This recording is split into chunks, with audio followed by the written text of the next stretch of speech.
আসসালামু আলাইকুম সবাইকে। নোয়া পিজন লফটের পক্ষ থেকে সবাইকে স্বাগতম। তো সবাই কেমন আছেন? আশা করি সবাই ভালো আছেন। তো আজকে আপনাদের দেখাইতেছি, আজকে আমি এদেরকে পালং শাক খাইতে দিচ্ছি, আপনারা দেখতে পাচ্ছেন। তো পালং শাকের থেকে কলমি শাকটা খুব বেশি খায়, তো এটাও খাবে, অভ্যাস হলেও খাবে। তো কলমি শাক পাই নাই বিধায় আমি এদেরকে আজকে এই পালং শাকে দিছি।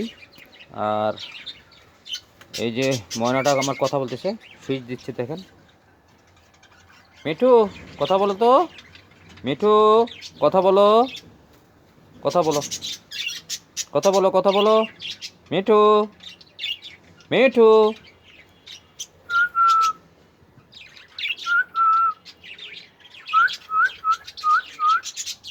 মিঠু, কথা বলো। মাশাআল্লাহ বলবেন সবাই। তো দেখতে পাচ্ছেন,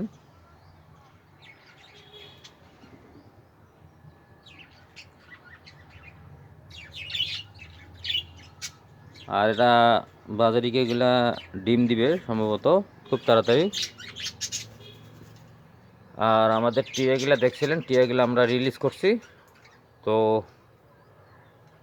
বন্য টিয়া আর পালবো না, তা পালা উচিত না, তো ওদেরকে ছাড়াই দিছি।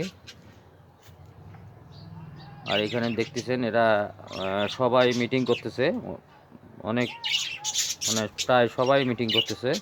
তো খুব শীঘ্রই এদের বাচ্চা পাবো অনেক, আপনারা দোয়া করবেন। এই দেখেন ককাটেলটা শাক খাচ্ছে, অবশ্যই সফট ফুড খাওয়াইতে হবে এদেরকে। তো ককাটেলগুলা এরাও একটু মানে ডিম দেওয়ার হাঁড়ি খুঁজতেছে, তো এদের হাঁড়ি এখনও দেয় নাই। তো এদের হাঁড়ি কীভাবে বানাবো সে চিন্তা করতেছি, দেখি খাঁচা দিয়ে সম্ভবত বানাই কি না, না একটা হাঁড়ি ব্যবস্থা করে দেবো, চিন্তা করি দেখি, অবশ্যই দেখাবো আপনাদের। তো এই হলো আজকের আপডেট। তো সবাই ভালো থাকবেন, সুস্থ থাকবেন, সবাইকে আসসালামু আলাইকুম।